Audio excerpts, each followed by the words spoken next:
Amanda Knox has left Italy and is now on the way home to Seattle.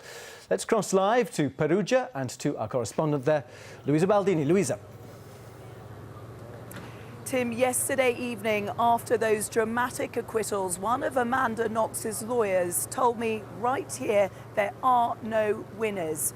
But the young American woman's plea to be acquitted and return home has been granted, while the Kircher family say they are back to square one. Let's get a roundup of the day's events now. Here's my colleague, Daniel Sanford. Amanda Knox at Rome Airport this morning, a free woman on her way to board a plane to America for the first time in 4 years. Yesterday evening, she was led sobbing from court when she heard she'd had her conviction for murder overturned.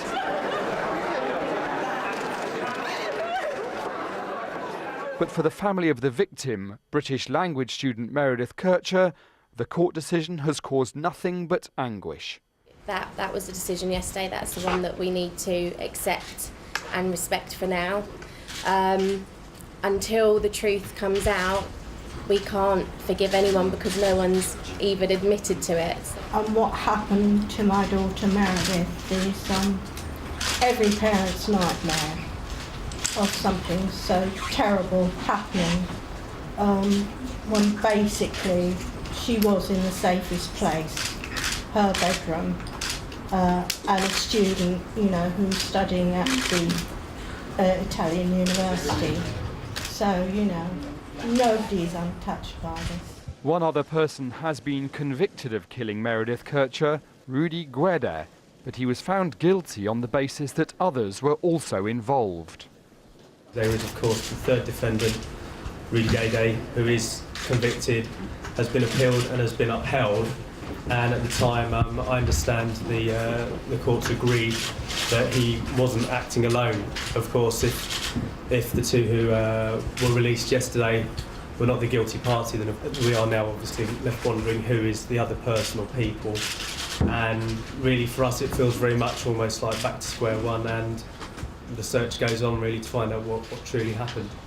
The murder took place at this house on the edge of Perugia's city centre, where Amanda Knox and Meredith Kircher were flatmates. And so what happened here at the house that night remains a mystery. 4 years on, Meredith Kircher's family still don't know how she died. Amanda Knox kept out of sight at Rome's Fiumicino airport this morning as her family and friends checked in to fly her home to America. The prosecution says they're appealing against yesterday's decision, but Amanda Knox will be long gone by the time the case gets to Italy's Supreme Court, the Court of Cassation. Daniel Sanford, BBC News, Perugia. Well, prosecutors can lodge their appeal in 90 days' time after the judge has published his sentencing report explaining the reasons why he came to this decision to acquit the two, and that appeal would be to the Cassazione, the Supreme Court in Rome. But the chances of Amanda returning, legal experts have said, are quite slim. Well, her last conversation with one of her lawyers who I spoke to this morning, he said was on the telephone last night. He said that she had invited him to Seattle to eat crab, an invitation he seemed very pleased with.